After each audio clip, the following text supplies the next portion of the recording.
Hello and welcome. In today's self-hosting video, we're going to be installing Portainer and Dozzle and talking a little bit about Docker. Before we get started with Portainer, let's talk about why we're using Docker for our self-hosting services. There's two big reasons. The first one is it insulates our host OS from any kind of dependency conflicts and any type of configuration issues. So it ensures as we're installing all these different services, it's not going to be affecting our host OS. That's going to be safe from anything that we're doing within Docker.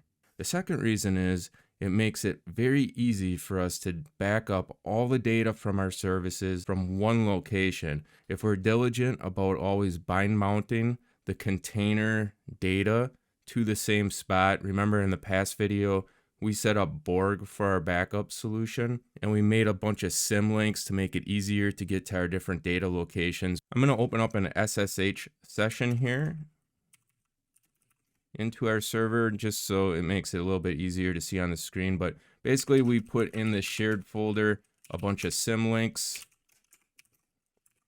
to our different locations on our data drive, and we have this Docker one right here. And this is where we're going to end up putting all of our Docker configs.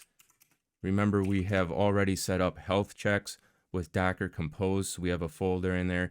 And now going forward, for every other Docker container that we spin up, we're going to bind mount its data into its own individual folder. So if we're going to have Portainer, Portainer's going to have a folder in here. If we start running AirSonic and Image and all these other self-hosting services, they're all going to have their own individual folders in here. So when Borg runs and backs up this location, we can restore our services exactly how they were when the backup was taken.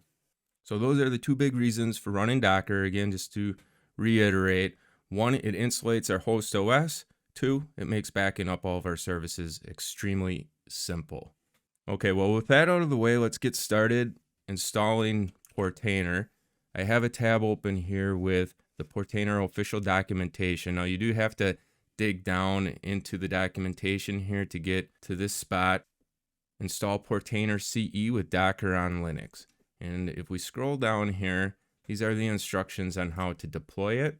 However, we're going to be doing things a little bit differently because here you can see the first step, it wants us to create a Docker volume, but we're not going to be creating Docker volumes. We're going to be creating bind mounts to that data location that I was just talking about that Borg is going to be running its backups on. We're going to copy this command right here and open up a notepad and paste it in. And as we set up more and more Docker containers, you're going to see that it's not as complicated as it might seem at first. Most of the time you're spinning up these containers, they're always taking the same arguments, the same types of options. So I'm just going to go through what these run command arguments are. We have a Docker run, we have a -D that just stands for detach. That means that when we type the command into the terminal and hit enter, it's going to run in the background instead of outputting all the information onto our terminal screen. And that's generally what we're going to want to do unless we're looking for maybe an error popping up when it starts up. But generally you're always going to want to put a -D. And then here we have port. So we have 8,000 to 8,000. And the way this works is very similar to a port forward on a router. So if you've ever had to forward a port on a router to get a service on your computer working, this is very similar. The right side of the colon right here is the port that the service is listening on inside the container. So this is set by whoever created the container. You wouldn't want to change this. However, the port on this side is the port that you're exposing on your server, which will then get forwarded into your container on this port. So this port you can change to whatever you want.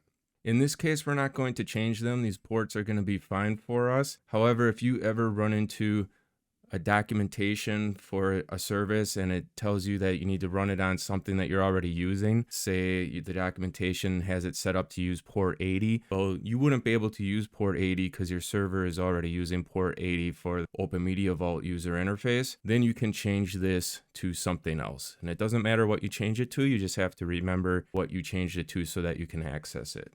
Now the next thing here is the name. And the name can be whatever you want. It's just a way to easily identify the service. If you don't give it a name, Docker run is just going to randomly create a name for it. But for us, we always want to give it a name. And we also created that script for health checks to make sure all of our Docker containers are running.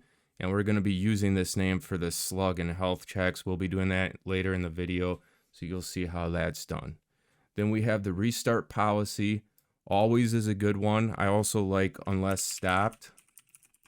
If you don't have this set, if you have to restart your server, your services that don't have a good restart policy like always or unless stopped are not going to come up, and you're going to have to manually start them up.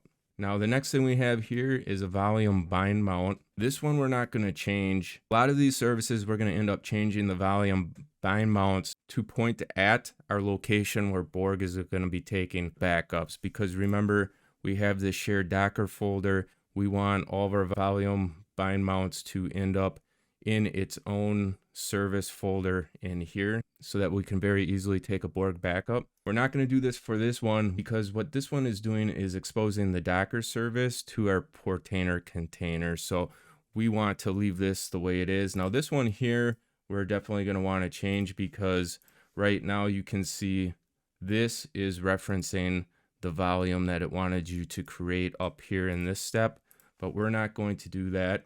We're going to set it to have its own directory in this shared Docker containers. We're going to change this, the shared Docker Portainer, and then you can see the folder inside the container, which is going to be linked to this on our file system,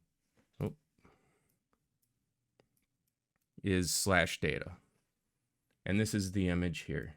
Okay, so I just wanted to quickly run through a Docker run command. Like I said, as we spin up more and more of these services, you're going to see a pattern here. They all pretty much use these same arguments, just in different variations. After you spin up 2, 3, 4 services, you'll have it down like nothing. We're going to copy this, paste it into our terminal here. We will have to sudo, type in our password. And this is going to download the image and start it up right away. And now we can access this. We'll type in the IP address of our server. This is going to have HTTPS, so we're going to have to do that one and then type in the IP address and port 9443. And then we can just say yes to this. And here's Portainer for the first time. It wants us to create a user.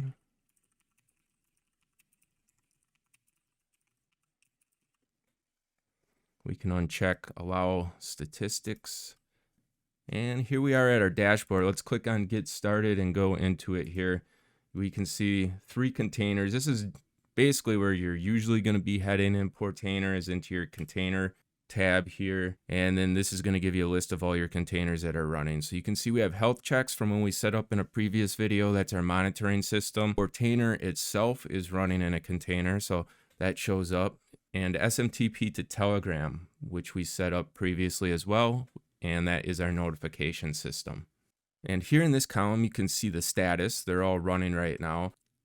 Here we have quick actions. Let me just go over some of the ones that I commonly use. Logs is definitely one that I'll come into occasionally. If there's a problem with the container, it's easy to look in here and find it. However, as I mentioned, we're going to be setting up Dozzle. For any type of log information, that's what I usually go to first, is Dozzle. So you'll see what that looks like later. And then the other one that sometimes I'll occasionally use is console. And this gives you a terminal inside the container. You can do it from your own terminal too. We'll do that in some other video, but this is a nice quick way to do it as well. Here we have, it tells you what stack it's in. So since we spun this one up in Docker Compose, it created a stack for it. We have the image, the creation date, IP address. We have the port, the external port, the internal port, and that's basically it. Now at the top here, if we check one of these, you can see we have options to stop, kill, restart, pause. And if we stop it, you can see the state changed to exited. Let's start it back up. Now it's back up and it's running. The next thing I want to do is click into one of these and show you some of the things you can do from the options within the actual container. The big one that I do is a recreate. So if the image gets out of date, say we're in health checks, it notifies us there's a new version available and you want to update your service, you would go in here and click recreate, repull image, and then click recreate. And now what this is going to do is it's going to stop the service, download the new image, and then start it back up with all the same options that had been previously set. So no matter if you started it up with the Docker run command or Docker compose file, this is going to try to start it up with the same exact options, so that the only thing that changes is the image, the version of the service. And you can see that successfully completed, which is good. However, there are going to be occasions when it fails and you're going to have to drop down into the terminal to download the newest image. So I want to show you how to do that. And it depends on if you started up your service with Docker run or if you started it up with Docker compose. It's going to be different for either situation. I'm going to show you both. We're in the terminal right now. We're in our Docker folder. And I'll show you health checks first because we started health checks up with Docker compose. So let's cd into health checks. And we have our compose file there. Now, if you want to update an image that was set up with Docker compose, it's pretty easy. You just do sudo docker compose down. This is going to kill the service. And then you would do a sudo docker compose pull. This would download a new image. And then sudo docker compose up-d. And this is going to start the service back up. So you can see it's very simple to update an image in the terminal. It's just these three commands: docker compose down, docker compose pull, docker compose up-d. Now, if you started up a service with Docker run, it's a couple extra steps. So it doesn't matter which folder we're in. Of course, when you're working with Docker compose, you have to be in the folder with the compose file. When you're working with the Docker run containers, you don't really need to be in any particular folder. This is the way that you would do it. First, you got to stop the service. So you do a sudo docker stop Portainer. So now the service is down, and if I refresh this, you can see it's dead.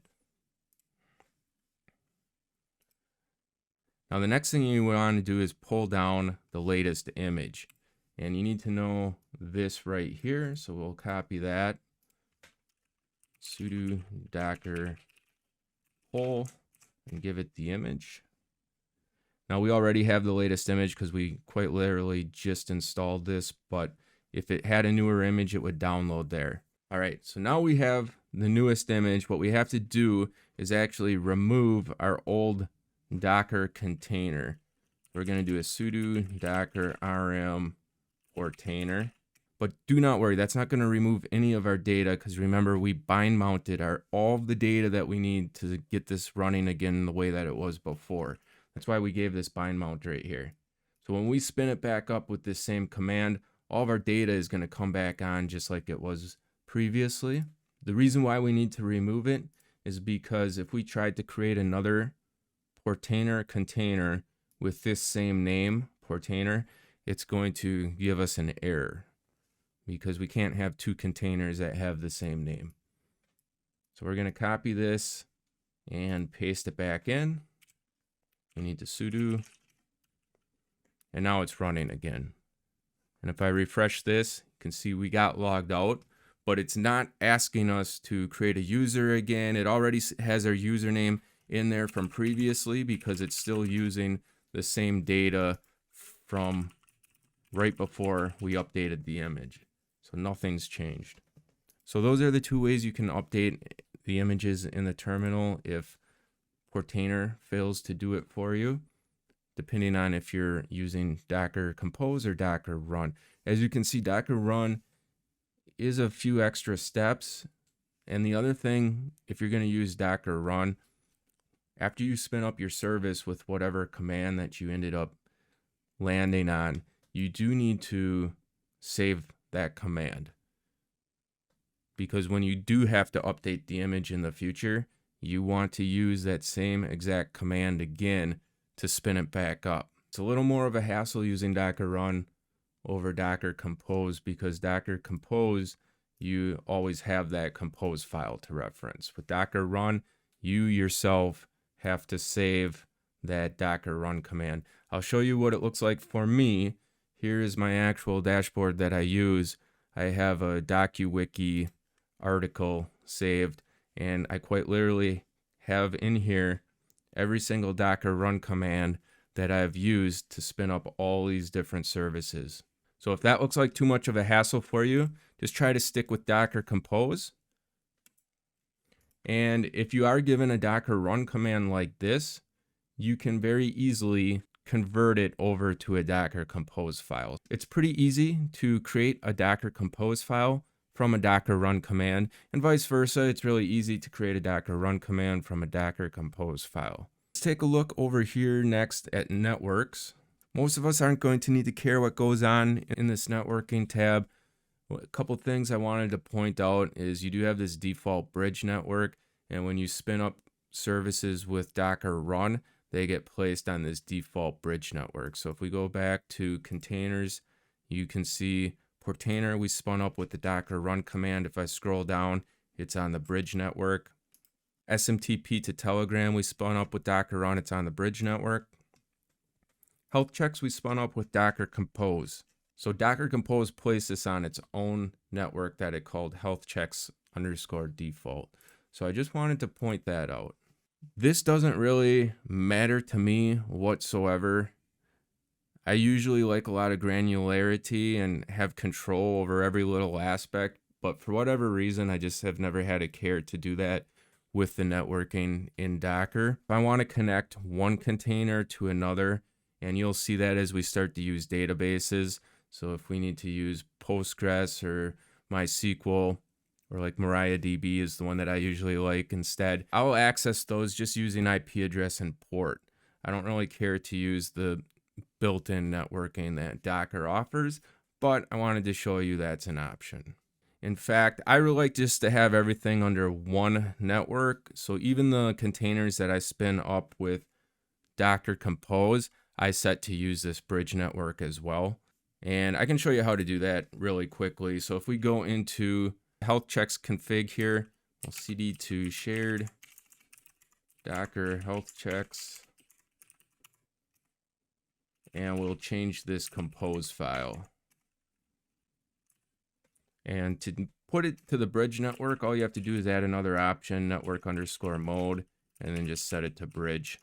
Control S, Control Q, and we'll do a sudo Docker compose restart.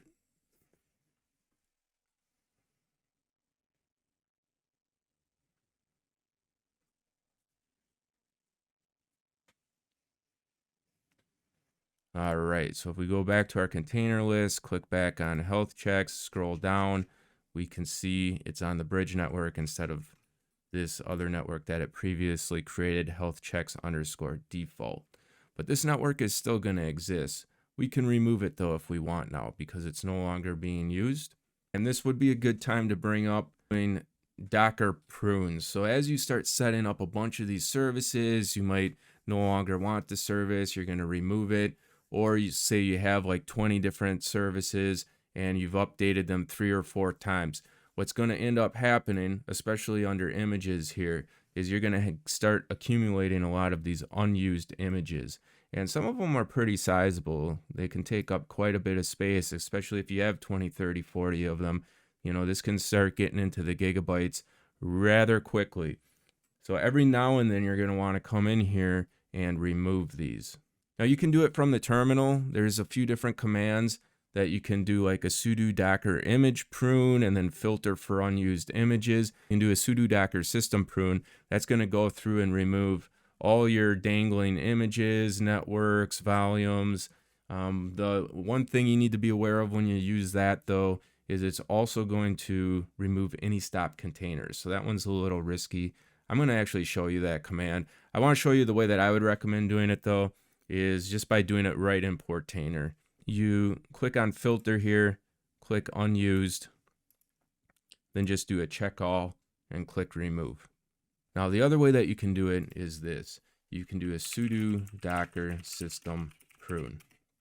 This one's a little bit risky. You can see all stop containers are going to be removed, which means if you have a container over here that says status exited, so like if I stop this one, this is going to get removed.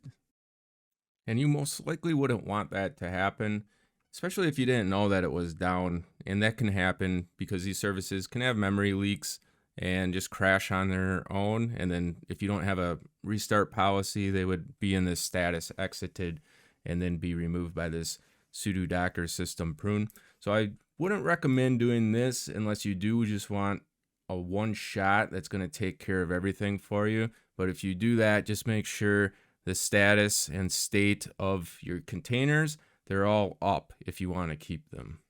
Let me start this back up. We have our network that's not being used.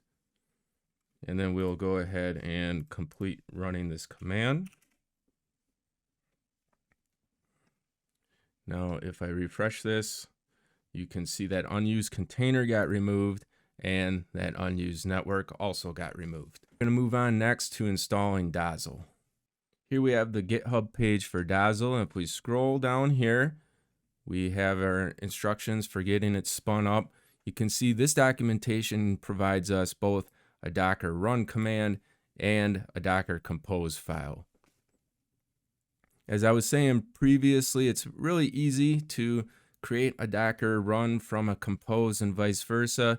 You can see how this matches up. We have -name, Dozzle right here, matches with that. -d, we don't really need to put in the compose file. When we do Docker compose up -d, that's going to take care of the detach. We have our volume bind mount. That is here under volumes. And then we have our port, which we can see here under ports. And then we have our image, and we can see that here next to image. I think there might even be online tools that'll convert a Docker run command to a Docker compose file for you, but you can very easily do it yourself. We're going to use Docker compose to run this. We'll copy that. And then in our terminal, we're going to cd back to our Docker folder and then create a directory for Dozzle. cd into it, and then we're going to create our compose file. Paste this in. And is there anything in here that we need to change? Let's take a look. Name is fine. Image, the volume, the port is fine. We're going to be using 8888. It would be a good idea to set a restart policy. So we'll do restart unless stopped. And then we will do, I'm going to set this network mode as well to bridge. Control S, Control Q, and then sudo docker compose up -d. This is going to download the image and start it up. Let's open a new tab. And the port was 8888. And here's Dozzle. You can see this is just a quick way to get to logs of all of our containers. Now we're not really going to be using this unless we have a problem. So if we have an issue with one of our containers, one of our services, we're going to check in here to see what the error messages are. And then that's going to help us Google search, DuckDuckGo, whatever you want to use to fix the problem. And like I said, this is a little bit redundant because Portainer already gives us very easy access to the logs. I just like how this looks. The last thing we're going to do today is add these two containers into our monitoring system so that if they go down, then we're going to be notified of that. And I forget what port health checks was running on. Let's take a look here, 750.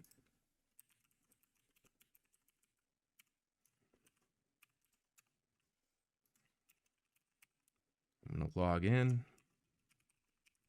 And then we're going to add our Docker containers in here to be monitored. So add check, Portainer.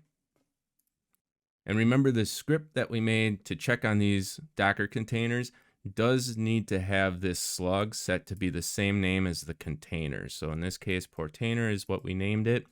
And then for tags, we can set this to Docker. We'll check on this every hour. We'll add one more for Dozzle.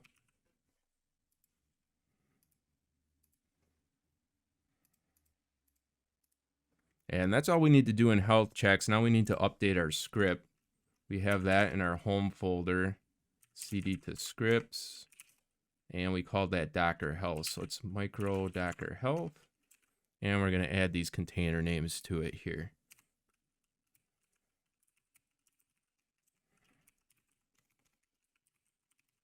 Control S, Control Q. Now let's run that to make sure it's working. We have to run it as sudo. All right, so that ran. Let's see if this got pinged. All right, all of our Docker containers ping there, so our script is working. We've added those containers to it to make sure those get checked as well. And that's going to do it for this video. In the next video, I think the logical next step is going to be to get a dashboard set up, just so we don't have to keep checking and remembering what port we set our services on. We'll have an easy way to just click on whatever service we're trying to get to. We don't have to come back to Portainer like I did before. We remember, oh yeah, it's running on port 750, and type in the IP address and the port. We need to have a nice dashboard we can use to get around to all of the different services. Right now, even with just 3-4 services, it's becoming too much of a hassle to remember what port everything's running on. We'll do that. I'll show you a couple of good options for dashboards, and then we'll see where we go from there. I'm thinking maybe WireGuard and a DDNS so we can access our services from outside our own network. And then we'll get into some of our other favorite services. So again, as always, thank you for watching, and you have a nice day.